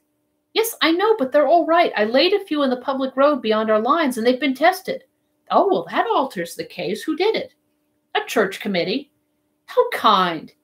Yes, they came to command us to make submission. You see, they didn't really come to test the torpedoes. That was merely an incident. Did the committee make a report? Yes, they made one. You could have heard it a mile. Unanimous? That was the nature of it. After that, I put up some signs for the protection of future committees, and we have had no intruders since. Clarence, you've done a world of work and done it perfectly. We had plenty of time for it. There wasn't any occasion for hurry. We sat a while, thinking. Then my mind was made up, and I said, yes, everything is ready. Everything is ship-shape. No detail is wanting. I know what to do now. So do I. Sit down and wait. No, sir, I rise up and strike. Do you mean it? Yes, indeed. The defensive isn't in my line, and the offensive is. That is, when I hold a fair hand, 2/3 as good a hand as the enemy. Oh, yes, we'll rise up and strike. That's our game. 100 to 1, you are right. When does the performance begin? Now. We'll proclaim the Republic. Well, that will precipitate things, sure enough. It will make them buzz, I tell you. England will be a hornet's nest before noon tomorrow if the church's hand hasn't lost its cunning, and we know it hasn't. Now you write, and I'll dictate thus. Proclamation. Be it known unto all, whereas the king having died and left no heir, it becomes my duty to continue the executive authority invested in me, till a government shall have been created and set in motion. The monarchy has lapsed, it no longer exists. By consequence, all political power has reverted to its original source, the people of the nation. With the monarchy, its several adjuncts died also, wherefore there is no longer a nobility, no longer a privileged class, no longer an established church. All men are become exactly equal. They are upon one common level, and religion is free. A republic is hereby proclaimed as being the natural estate of a nation where other authority has ceased. It is the duty of the British people to meet together immediately, and by their votes elect representatives and deliver into their hands the government. I signed it, the boss, and dated it from Merlin's cave. Clarence said, "Why, that tells where we are and invites them to call right away." "That's the idea. We strike by the proclamation. Then it's their innings. Now have the thing set up and printed and posted right off. That is, give the order. Then, if you've got a couple of bicycles handy at the foot of the hill, ho, from Merlin's cave. Shall be ready in 10 minutes. What a cyclone there is going to be tomorrow when this piece of paper gets to work. It's a pleasant old palace, this is. I wonder if we shall ever again, but never mind about that." Chapter 43, Battle of the Sandbelt. In Merlin's cave, Clarence and I and 52 fresh, bright, well-educated, clean-minded young British boys. At dawn, I sent an order to the factories and to all our great works to stop operations and remove all life to a safe distance, as everything was going to be blown up by secret mines, and no telling at what moment, therefore vacate at once. These people knew me and had confidence in my word. They would clear out without waiting to part their hair, and I could take my own time about dating the explosion. You couldn't hire one of them to go back during the century if the explosion was still impending. We had a week of waiting. It was not dull for me because I was writing all the time. During the first 3 days, I finished turning my old diary into this narrative form. It only required a chapter or so to bring it down to date. The rest of the week I took up in writing letters to my wife. It was always my habit to write to Sandy every day, whenever we were separate. And now I kept up the habit for love of it and of her, although I couldn't do anything with the letters, of course, after I had written them. But it put in the time, you see, and was almost like talking. It was almost as if I was in the cave. "Sandy, if you and Hello Central were here in the cave instead of only your photograph, what good times we could have." And then, I could imagine the baby goo-gooing something out in reply, with its fists in its mouth and itself stretched across its mother's lap on its back, and she laughing, admiring, and worshipping, and now and then tickling under the baby's chin to set it cackling, and then maybe throwing in a word of answer to me herself, and so on and so on. Oh, well, don't you know, I could sit there in the cave with my pen and keep it up that way by the hour with them. Why, it was almost like having us all together again. I had spies out every night, of course, to get news. Every report made things look more and more impressive. The hosts were gathering down all the roads and paths of England. The knights were riding, and priests rode with them to hearten these original crusaders, this being the church's war. All the nobilities, big and little, were on their way, and all the gentry. This was as expected. We should thin out this sort of folk to such a degree that people would have nothing to do but to step to the front with their republic, and what a donkey I was. Toward the end of the week, I began to get this large and disenchanting fact through my head, that the mass of the nation had swung their caps and shouted for the republic for about 1 day, and there an end. The church, the nobles, and the gentry then turned one grand, all disapproving frown upon them and shriveled them into sheep. From that moment, the sheep have begun to gather to the fold, that is to say, the camps, and offer their valueless lives and their valuable wool to the righteous cause. Why, even the very men who had lately been slaves were in the righteous cause, and glorifying it, praying for it, sentimentally slabbering over it, just like all the other commoners. Imagine such human muck as this. Conceive of this folly. Yes, it was now death to the republic everywhere, not a dissenting voice. All England was marching against us. Truly, this was more than I had bargained for. I watched my 52 boys narrowly, watched their faces, their walk, their unconscious attitudes, for all these are a language given us purposefully so that it may betray us in times of emergency, when we have secrets from which we want to keep. I knew that thought would keep saying itself over and over again in their minds and hearts. All England is marching against us, and ever more strenuously imploring attention with each repetition, ever more sharply realizing itself to their imaginations, until even in their sleep they would find no rest from it, but hear the vague and flitting creatures of their dreams say, all England is marching against you." I knew this would happen. I knew that ultimately the pressure would become so great that it would compel utterance. Therefore, I must be ready with an answer at that time, an answer well chosen and tranquilizing. I was right. The time came. They had to speak. Poor lads, it was pitiful to see. They were so pale, so worn, so troubled. At first their spokesman could hardly find voice or words, but he presently got both. This is what he said, and he put it in the neat modern English taught to him in my schools. We have tried to forget who we are, English boys. We have tried to put reason before sentiment, duty before love. Our minds approve, but our hearts reproach us.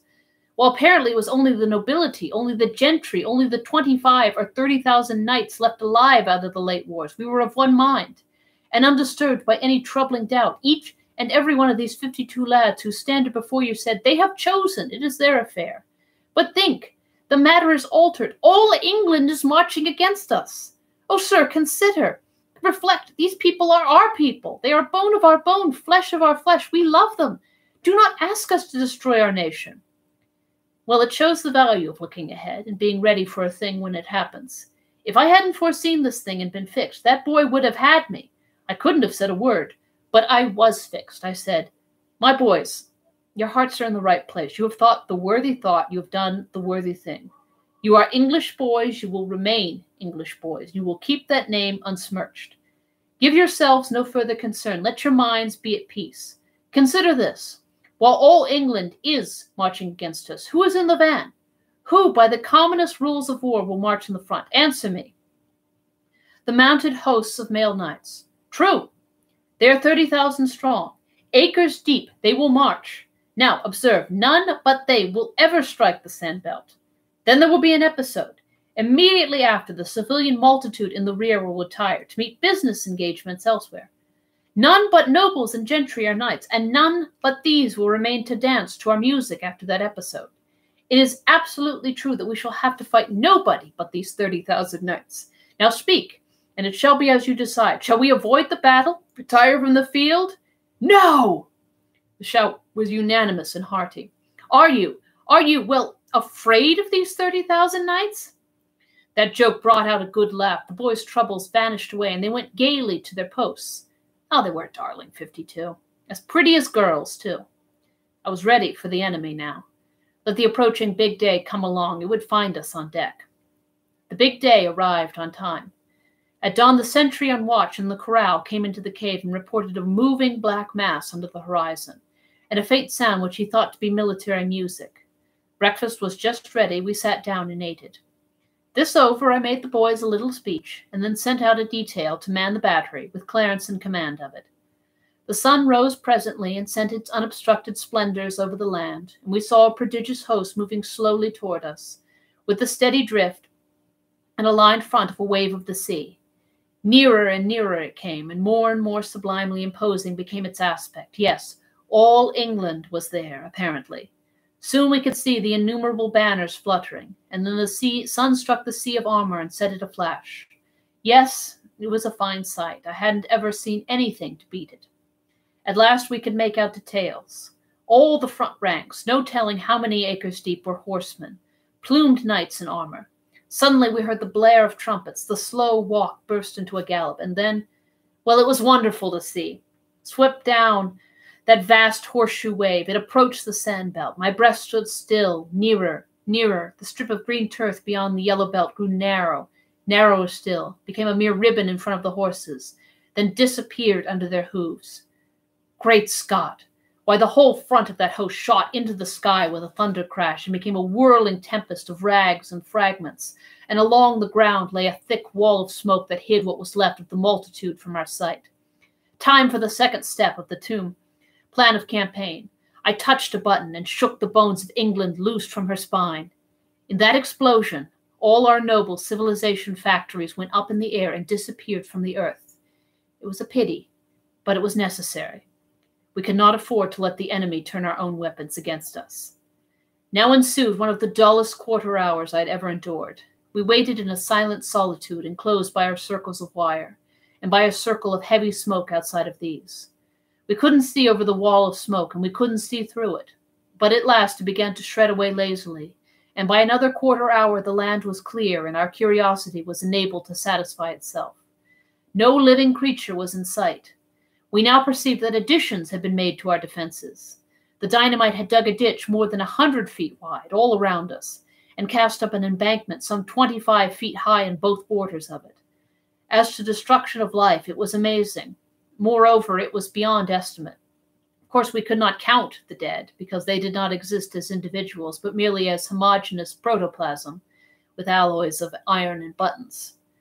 No life was in sight, but necessarily there must have been some wounded in the rear ranks who were carried off the field under cover of the wall of smoke. There would be sickness among the others. There always is after an episode like that. But there would be no reinforcements. This was the last stand of the chivalry of England. It was all that was left of the order after the recent annihilating wars. So I felt quite safe in believing that the utmost force that could be for the future be brought against us would be but small, that is, of knights. I therefore issued a congratulatory proclamation to my army in these words: "Soldiers, champions of human liberty and equality, your general congratulates you. In the pride of his strength and the vanity of his renown, an arrogant enemy came against you. You were ready. The conflict was brief, on your side glorious. This mighty victory, having been achieved utterly without loss, stands without example in history. So long as the planets shall continue to move in their orbits, the battle of the Sandbelt will not perish out of the memories of man. The Boss." I read it well, and the applause I got was very gratifying to me. I then wound up with these remarks: "The war with the English nation, as a nation, is at an end. The nation has retired from the field and the war. Before it can be persuaded to return, war will have ceased. This campaign is the only one that is going to be fought. It will be brief, the briefest in history. Also the most destructive to life, considered from the standpoint of proportion of casualties to numbers engaged. We are done with the nation. Henceforth we deal only with the knights. English knights can be killed, but they cannot be conquered. We know what is before us. While one of these men remains alive, our task is not finished. The war is not ended. We will kill them all." Loud and long continued applause. I picketed the great embankments thrown up around our lines by the dynamite explosion, mere a lookout of a couple of boys to announce the enemy when he should appear again. Next I sent an engineer and 40 men to a point just beyond our lines on the south, to turn a mountain brook that was there, and bring it within our lines and under our command, arranging it in such a way that I could make instant use of it in emergency. The 40 men were divided into 2 shifts of 20 each, and were to relieve each other every 2 hours. In 10 hours the work was accomplished. It was nightfall now when I withdrew my pickets.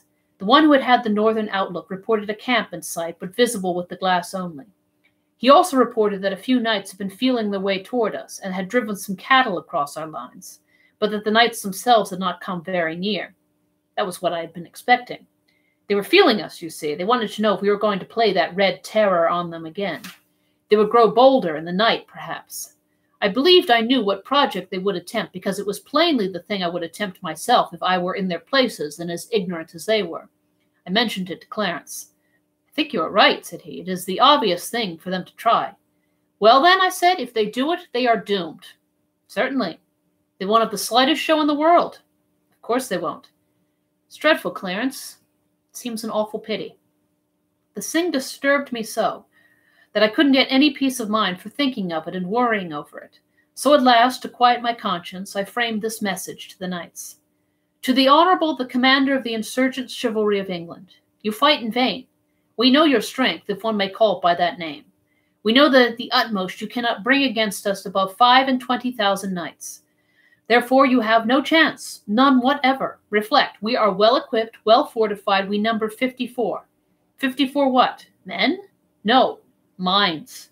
Capeless in the world, a force against which mere animal may more hope to prevail than may the idle waves of the sea hope to prevail against the granite barriers of England. Be advised. We offer you your lives for the sake of your families. Do not reject the gifts. We offer you this chance, and it is the last. Throw down your arms, surrender unconditionally to the Republic, and all will be forgiven." Signed, The Boss. I read it to Clarence, and said I proposed to send it by a flag of truce. He laughed, the sarcastic laugh he was born with, and said, "Somehow it seems impossible for you to ever fully realize what these nobilities are. Now let us save a little time and trouble. Consider me the commander of the knights yonder. Now then, you are the flag of truce. Approach and deliver me your message, and I will give you your answer." I humored the idea. I came forward under imaginary guard of the enemy's soldiers, produced my paper, and read it through. For answer, Clarence struck the paper out of my hand, pursed a scornful lip, and said with lofty disdain, Disembowel me this animal, and convey his kidneys to the base-born knave, his master. Other answer have I none. How empty is theory in presence of fact? And this was just fact and nothing else. It was the thing which would have happened. There was no getting around that. I tore up the paper and granted my mistimed sentimentalities a permanent rest. Then to business. I tested the electric signals from the Gatling platform to the cave and made sure that they were all right. I tested and retested those which commended the fences. These were signals whereby I could break and renew the electric current in each fence independently of the others at will. I placed the brook connection under the guard and authority of 3 of my best boys, who would alternate in 2-hour watches all night and promptly obey my signal, if I should have occasion to give it. 3 revolver shots in quick succession. Sentry duty was discarded for the night, and the corral left empty of life. I ordered that quiet be maintained in the cave, and the electric lights turned down to a glimmer. As soon as it was good and dark, I shut off the current from all of the fences, and then groped my way out to the embankment bordering our side of the great dynamite ditch. I crept to the top of it and lay there on the slant of the muck to watch. But it was too dark to see anything like. As for sounds, there were none. The stillness was deathlike. True, there were the usual night sounds of the country, the whir of night birds, the buzzing of insects, the barking of distant dogs, the mellow lowing of far-off kine. But these didn't seem to break the stillness. They only intensified it, and added a gruesome melancholy into the bargain. I presently gave up looking. The night shut down so black, but I kept my ears strained to catch the least suspicious sound, for I judged I only had to wait, and I shouldn't be disappointed. However, I had to wait a long time. At last I caught what you may call indistinct glimpses of sound, dulled, metallic sound. I pricked at my ears then and held my breath, for this was the sort of thing I had been waiting for. The sound thickened and approached from toward the north. Presently I heard it at my own level, the ridge top of the opposite embankment, 100 feet or more away. Then I seemed to see a row of black dots appear along the ridge. Human heads? I couldn't tell. It mightn't be anything at all. You can't depend on your eyes when your imagination is out of focus. However, the question was soon settled. I heard that metallic noise descending into the great ditch. It augmented fast and spread all along, and it unmistakably furnished me this fact.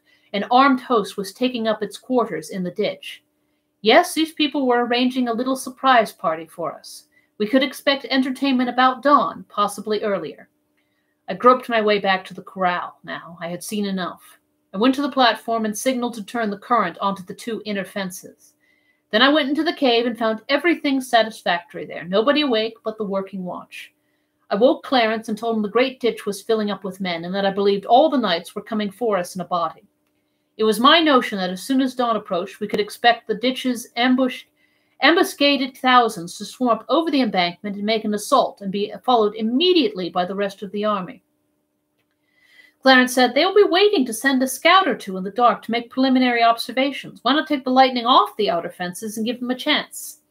"I've already done it, Clarence. Did you ever know me to be inhospitable?" "No, you are a good heart. I want to go and be a reception committee. I want to go too." We crossed the corral and lay down together between the 2 inside fences. Even the dim light of the cave had disordered our eyesight somewhat, but the focus straightway began to regulate itself, and soon it was adjusted for present circumstances. We had had to feel our way before, but we could make out to see the fence post now. We started a whispered conversation, but suddenly Clarence broke off and said, "What is that?" "What's what?" "That thing yonder."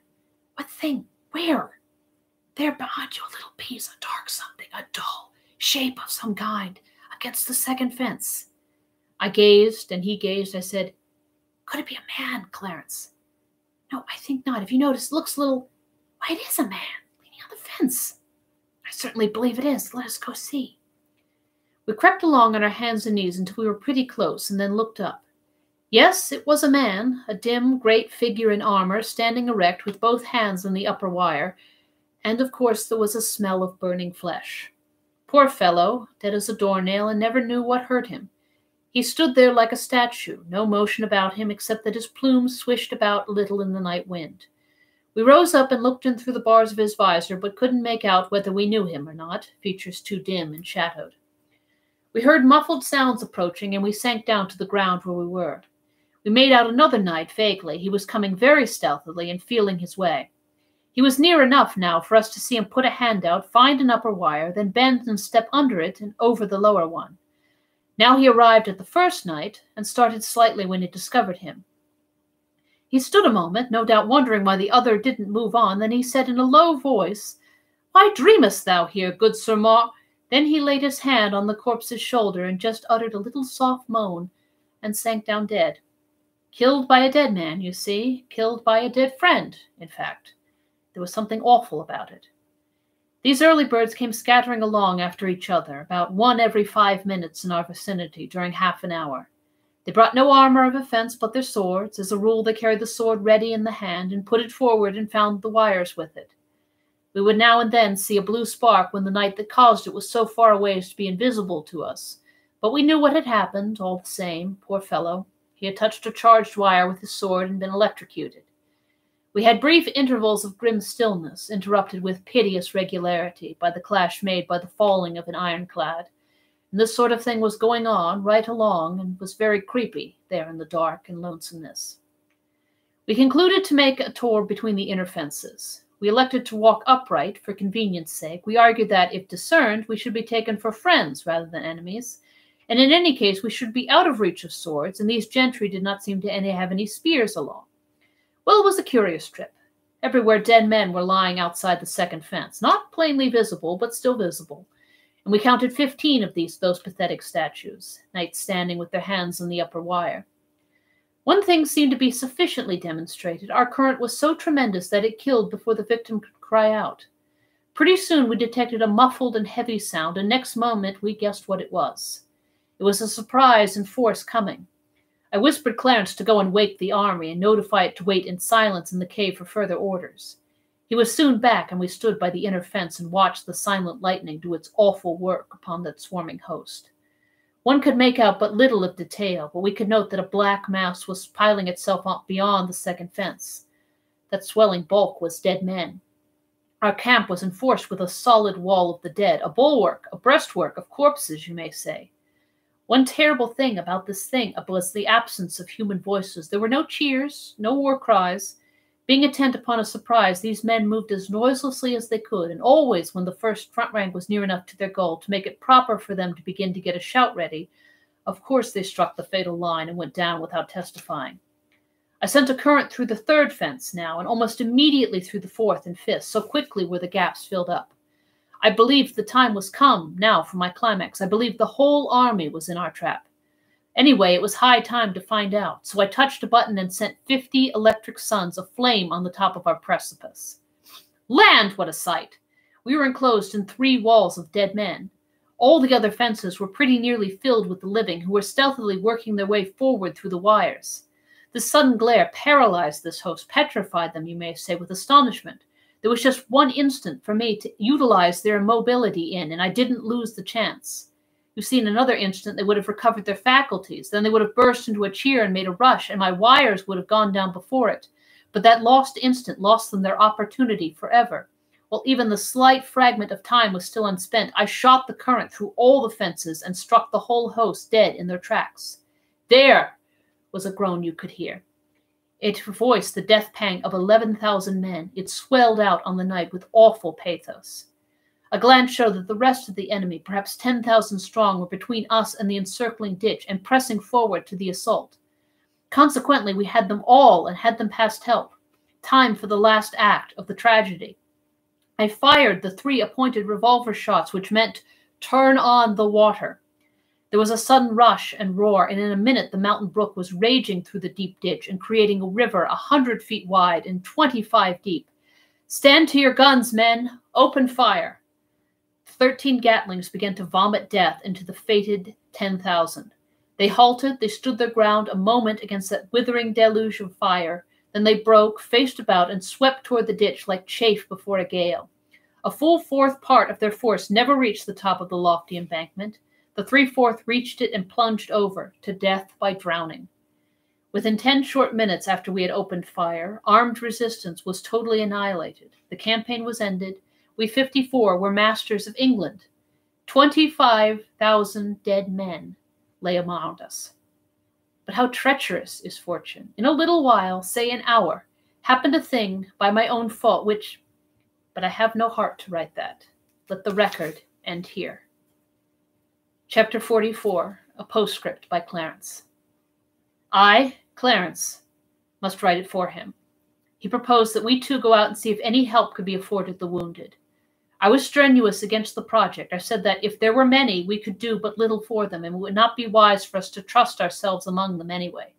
But he could seldom be turned from a purpose once formed, so we shut off the electric current from the fences, took an escort along, climbed over the enclosing ramparts of dead knights, and moved out upon the field. The first wounded man who appealed for help was sitting with his back against a dead comrade. When the boss bent over him and spoke to him, the man recognized him and stabbed him.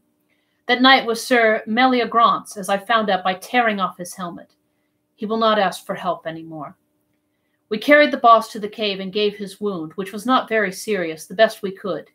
In this service we had the help of Merlin, although we did not know it. He was disguised as a woman and appeared to be a simple old peasant goodwife. In this disguise, with brown-stained face and smooth-shaven, he had appeared a few days after the boss was hurt, and offered to cook for us, saying her enemy had gone off to join certain new camps where the enemy was forming, and that she was starving. The boss had been getting along very well, and had amused himself with finishing up his record. We were glad to have this woman, for we were short-handed. We were in a trap, you see, a trap of our own making. If we stayed where we were, our dead would kill us. If we moved out of our defenses, we should no longer be invincible. We had conquered, in turn we were conquered. The boss recognized us, we all recognized it. If we could go to one of those new camps and patch up some kind of terms with the enemy, yes, but the boss could not go, and neither could I, for I was among the first who were made sick by the poisonous air bred by those dead thousands. Others were taken down, and still others. Tomorrow. Tomorrow, it is here, and with it the end. About midnight I woke and saw the hag making curious passes in the air about the boss's head and face, and wondered what it meant. Everybody but the dynamo watch lay steeped in sleep. There was no sound. The woman ceased from her mysterious foolery and started tiptoeing toward the door. I called out, "Stop! What have you been doing?" She halted and said with an accent of malicious satisfaction, "Ye were conquerors, ye are conquered. These others are perishing, you also. Ye shall all die in this place, every one except him. He sleepeth now, and shall sleep 13 centuries. I am Merlin." Then such a delirium of silly laughter overtook him that he reeled about like a drunken man and presently fetched up against one of our wires. His mouth is spread open yet. Apparently he is still laughing. I suppose the face will retain that petrified laugh until the corpse turns to dust. The boss has never stirred, sleeps like a stone. If he does not wake today, we shall understand what kind of a sleep it is, and his body will then be borne to a place in one of the remote recesses of the cave where none will ever find it to desecrate it. As for the rest of us, well, it is agreed that if any of us ever escapes alive from this place, he will write the fact here and loyally hide this manuscript with the boss, our dear good chief, whose property it is, be he alive or dead. End of the manuscript. The dawn was come when I laid the manuscript aside. The rain had almost ceased, the world was gray and sad, the exhausted storm was sighing and sobbing itself to rest. I went to the stranger's room and listened at his door, which was slightly ajar. I could hear his voice, and so I knocked. There was no answer, but I still heard the voice. I peeped in. The man lay on his back in bed, talking brokenly but with spirit, and punctuating with his arms, which he thrashed about restlessly as sick people do in delirium. I slipped in softly and bent over him. His mutterings and ejaculations went on. I spoke, merely a word to call his attention. His glassy eyes and his ashen face were alight in an instant with pleasure, gratitude, gladness, welcome. "Oh, Sandy, you're come at last. How I've longed for you. Sit by me. Do not leave me. Never leave me again, Sandy. Never again. Where's your hand? Give it to me, dear. Let me hold it there. All is well. All is in peace, and I am happy again. We are happy again. Isn't it so, Sandy? You're so dim, so vague. But a mist, a cloud, but you're here. And that is blessedness sufficient. And I have your hand. Don't take it away. It is only for a little while. I shall not require long. Was that the child? Hello, Central. She doesn't answer. Asleep, perhaps. Bring her when she wakes, and let me touch her hands, her face, her hair, and tell her goodbye. Sandy, yes, you are there. I lost myself a moment, and I thought you were gone. But have I been sick long? It must be so. It seems months to me. And such dreams, such awful and strange dreams, Sandy. Dreams that were as real as reality. Delirium, of course, but so real. Well, I thought the king was dead. I thought you were at Gaul and couldn't get home. I thought there was a revolution and the fantastic frenzy of these dreams. I thought Clarence and I and a handful of my cadets fought and exterminated the whole chivalry of England. But even that was not the strangest. I seemed to be a creature out of a remote, unborn age, centuries hence, and even that was as real as the rest. Yes, I seem to have flown back out of that age into this of ours, and then forward to it again, and was set down a stranger and forlorn in that strange England, with an abyss of 13 centuries yawning between me and you, between me and my home and my friends, between me and all that is dear to me, all that could make life worth the living. It was awful, awfuler than you can ever imagine, Sandy. Oh, watch by me, Sandy. Stay by me every moment. Don't let me go out of my mind again. Death is nothing. Let it come, but not with these dreams, not with the torture of those hideous dreams. I cannot endure that again, Sandy. He lay muttering incoherently some little time. Then for a time he lay silent, and apparently sinking away toward death. Presently his fingers began to pick busily at the coverlet, and by that sign I knew his death was at hand. With the first suggestion of the death rattle in his throat, he started up slightly and seemed to listen.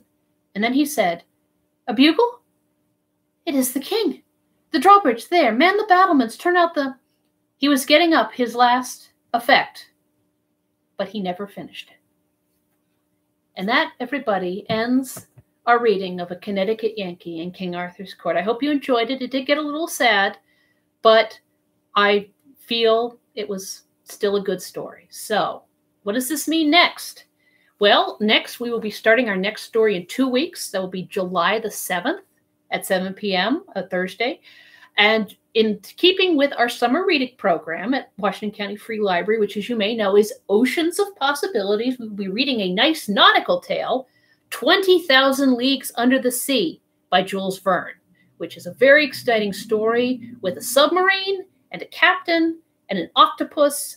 And I think we're all going to really enjoy it. I'm going to get a fabulous hat. It will probably be of a squid. So by all means, tune in for nothing else than for the squid hat. But in the meantime, I hope you enjoyed our reading. I hope you tune in 2 weeks on Thursday, July the 7th at 7 p.m. as we start 20,000 Leagues Under the Sea.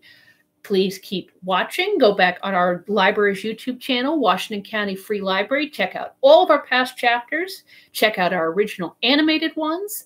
And tune in 2 weeks' time, July the 7th, 7 p.m., Thursday, right here on YouTube for 20,000 Leagues Under the Sea and my fabulous squid hat. Have a good night.